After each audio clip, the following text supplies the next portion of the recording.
বকা দিব না তো কি করব? ওকে পড়াশোনা করতে বলেছি, ভর্তি হওয়ার পরে ঠিকমতো কলেজে যায় না, সারাক্ষণ বাইরে ঘুরে বেড়ায়। আমার ডলার দিয়ে এই পরিবারে এখনো সংসার চলে। আমি মারা গেলে তো ও তোমাকে না খাইয়েই মেরে ফেলবে। এভাবে বলো না, ও তো চেষ্টা করতেছে।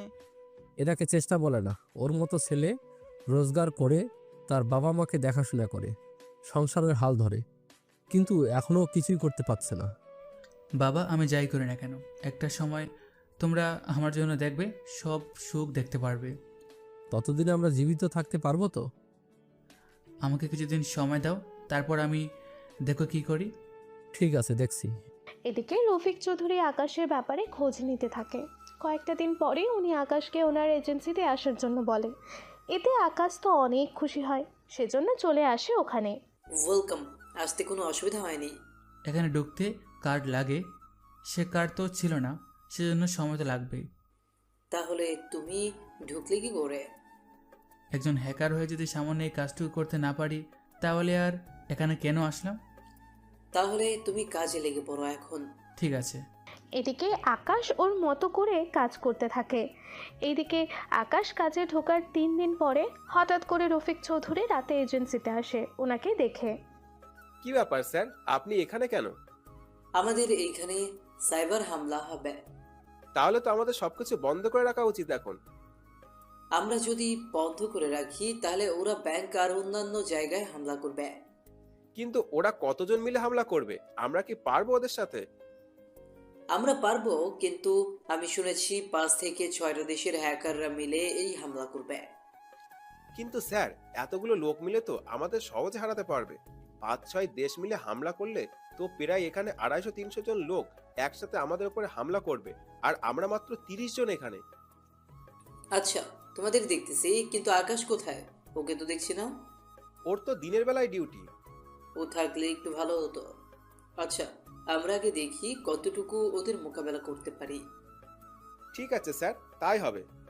এখন তাহলে আমরা সবাই রেডি হয়ে থাকি। ওরা অ্যাটাক করার আগে তোমরা সমস্ত কিছু একবার করে চেক করে নাও। সবকিছু ঠিক আছে, আমাদের কাছে তো অ্যাডভান্স টেকনোলজি, সাথে ফায়ারওয়াল প্রোটেক্ট আছে। হুম, জানি।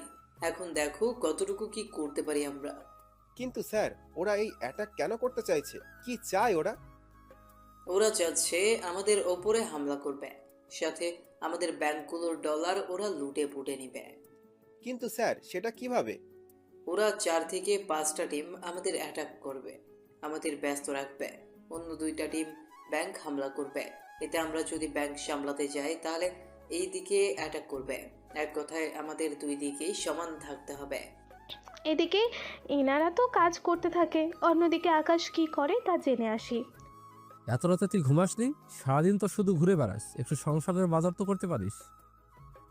বাবা, আমি অফিসে চাকরি পেয়েছি। সত্যি বলছিস তো? হ্যাঁ বাবা, সেজন্য তো দিনে বাসায় থাকি না, বেশিরভাগ সময় আমি বাইরে থাকি। আল্লাহ তাহলে এতগুলো বছর পরে আমাদের দিকে মুখ চেয়ে তাকালো। আচ্ছা, তুই তাহলে রেস্ট কর। ঠিক আছে। বহু বছর পরে আকাশ ওর বাবার মুখে হাসি দেখলো। আসলে আকাশের পরিবার অনেক গরিব ছিল, সেজন্য এরকমটা হচ্ছে। আকাশ চাইলেই ব্যাংক থেকে অনেক ডলার চুরি করতে পারে, কিন্তু তাও করে না। তবে অনেক ডলারই চুরি করেছে সে, যেসব ডলারের কোনো মালিক নেই। এখন হয়তো বলবেন এটা কেমন কথা, অ্যাকাউন্ট যখন আছে তখন মালিক তো থাকার কথা। তাহলে মালিক কোথায় গেল? আসলে ব্যাংকে হাজার আর লক্ষ লক্ষ অ্যাকাউন্ট থাকে, এদের মধ্যে অনেকে তো মারা যায়, তারা নমিনি কাকে দিয়ে সেটাও জানে না। আবার অনেকে তো অ্যাকাউন্ট আছে, যে আছে সেটাও ভুলে গেছে। সেজন্য আকাশ খুঁজে খুঁজে ওই সব অ্যাকাউন্ট থেকে ডলার চুরি করে, যেসব অ্যাকাউন্ট 4-5 বছর ধরে ওই অ্যাকাউন্ট থেকে কোনো প্রকার লেনদেন করেনি। এই সব অ্যাকাউন্ট থেকে ডলার সরিয়ে রাখে। কিছুক্ষণ পরে আকাশ তো মোবাইল দেখতে থাকে, নাটক। অন্যদিকে স্যার, ওরা তো অ্যাটাক করা শুরু করে দিয়েছে। একটা কাজ করো তাহলে, কি কাজ স্যার? কিছু লোক এই দিকটা সামলাও, আবার কিছু লোক ব্যাংকগুলো সামলাও। কেননা প্রতিটা ব্যাংক এখন অফ, সেই জন্য ওরা